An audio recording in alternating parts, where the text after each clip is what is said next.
The first 3 years of the Trump administration have been notable for a number of reasons. In 2019, the United States saw its lowest level of unemployment since the Nixon administration.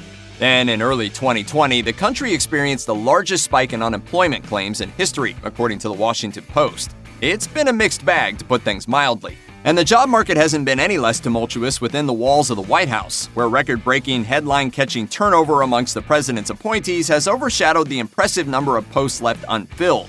As recorded by the Partnership for Public Service, out of 749 key positions, there are 150 for which the Trump administration has yet to nominate a candidate. Finding the right person for any job is hard, and the White House seems to have had a particularly difficult time pinning down a science advisor to the president. During the previous administration, the position went to John Holdren, a Harvard professor and MacArthur Fellowship Genius Grant recipient with a PhD from Stanford. He was sworn in 2 months after Obama took office and stuck around until the end of the 44th president's 8-year term. In contrast, it took 2 years for the Trump White House to appoint a science advisor, with the seat remaining vacant from January of 2017 until January of 2019. And it's not that there wasn't a push to fill the chair. In an interview with Stat News, Microsoft founder and dad jeans demigod Bill Gates recounted a meeting with President Trump which took place in March of 2018.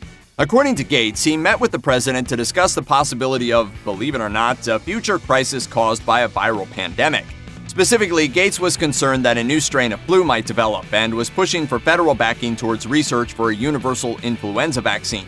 Gates has been passionate about the project for some time, explaining in a TED Talk from 2015, "If anything kills over 10 million people in the next few decades, it's most likely to be a highly infectious virus." We have invested a huge amount in nuclear deterrence, but we've actually invested very little in a system to stop an epidemic.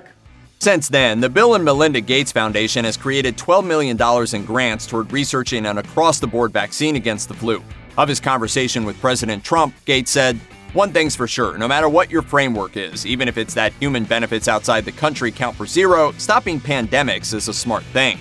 During the discussion, he reportedly asked the commander-in-chief why he hadn't yet appointed a science advisor, and claims that Trump offered him the job on the spot. By Gates' account, he declined the position, stating, "That's not a good use of my time." To be fair, according to The Hill, he didn't put Trump to the test whether that was a serious thing or not. Trump probably himself didn't know if he was serious. It was a friendly thing. He was being friendly. On the upside, he did describe the president as being super interested in developing a universal flu vaccine. Since then, Gates and Trump have butted ideological heads over the subject of infectious diseases. Over the course of the coronavirus pandemic of 2020, the tech mogul has been vocal in his disapproval of the president's actions. In March, Fox reported that while discussing Trump's hope to reopen the country's businesses by mid-April, Gates said, "Bringing the economy back, that's more of a reversible thing than bringing people back to life." We did not act fast enough to have an ability to avoid the shutdown.